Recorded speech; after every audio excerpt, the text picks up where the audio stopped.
Bonjour, je m'appelle Leïla Louati, je suis sophrologue sur Bordeaux. Alors aujourd'hui, on va parler d'une question, de la fameuse question que l'on me pose assez souvent dans mon entourage personnel et professionnel. Pourquoi sommes-nous un jour amenés à consulter un sophrologue? Quels sont les objectifs, les problématiques qui nous amènent un jour vers ce praticien? Alors rappelons tout d'abord ce qu'est la sophrologie. La sophrologie, c'est une méthode psychocorporelle qui a été mise en place dans les années 60 par Alfonso Caicedo, qui est un neuropsychiatre colombien, qui a mis en place cette méthode à travers des exercices de respiration, des exercices de visualisation positive, de mouvements doux du corps, mais également de relaxation. C'est une méthode qui commence par de la relaxation qui vous amène vers un niveau de conscience un peu plus bas, pour être plus ouvert à toutes les activations des exercices de sophrologie que l'on fera par la suite. Si l'on pouvait donner un objectif global de la méthode, ce serait de pouvoir retrouver un mieux-être au quotidien à travers une meilleure connaissance de soi, mais également par une émergence de ses capacités. Capacités que l'on aura besoin pour résoudre une problématique ciblée. La première raison qui pourrait vous amener à venir consulter un sophrologue, ce serait tout simplement de découvrir la méthode. Il n'est pas nécessaire d'avoir une problématique ciblée pour venir consulter. Vous pouvez tout simplement avoir envie de retrouver un mieux-être au quotidien, une meilleure qualité de vie, une meilleure connaissance de vous-même. Eh bien, sachez que la sophrologie est un bel outil pour vous accompagner au quotidien. Pour moi, la sophrologie peut être considérée comme un art de vivre et par conséquent peut être pratiquée au quotidien pour se sentir mieux dans sa tête et mieux dans son corps. Gérer son stress et ses émotions.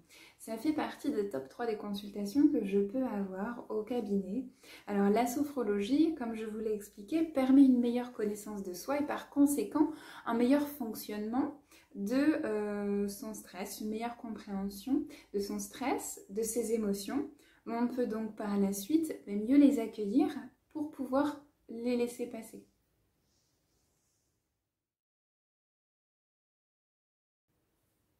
Les troubles du sommeil ou comment retrouver un sommeil de qualité. Là aussi, cela fait partie des problématiques ciblées que je peux recevoir au cabinet. Ensemble, on peut mettre en place des rituels de coucher qui vont vous permettre de préparer un endormissement et donc un sommeil de qualité. Sachez qu'un bon sommeil commence dès le réveil. La sophrologie peut également vous accompagner si vous avez dans un futur proche un examen scolaire ou bien un entretien professionnel. On peut travailler ensemble sur votre ancrage, votre renforcement de la confiance en vous pour pouvoir vous projeter de manière positive dans cet événement à venir.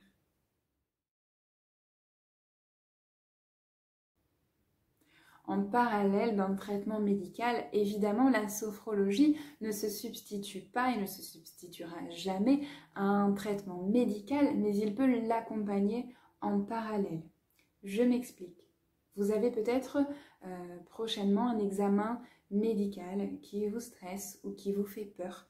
Sachez que la sophrologie a les outils pour pouvoir vous accompagner et mieux gérer en douceur et avec sérénité cet examen médical à venir. À tout âge, vous pouvez rencontrer des troubles de la sexualité, que ce soit pour l'homme ou pour la femme.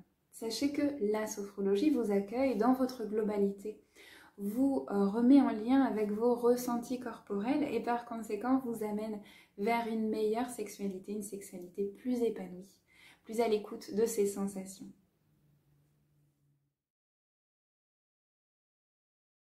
La maternité, là aussi, nous sommes sur une étape de vie que certaines femmes connaissent, accompagner la future maman vers la maternité, vers son rôle de maman. La sophrologie, là aussi, peut être un bon complément, un bel outil pour pouvoir vivre cet événement qui va transformer votre vie. À noter aussi que la sophrologie peut accompagner le futur papa dans son prochain rôle à venir. Pour conclure, je pense que chaque client a sa problématique personnelle et que là, je vous ai donné vraiment le panel, on va dire les thématiques principales que je peux rencontrer au cabinet. Sachez que la sophrologie permet un suivi personnalisé et une écoute individuelle.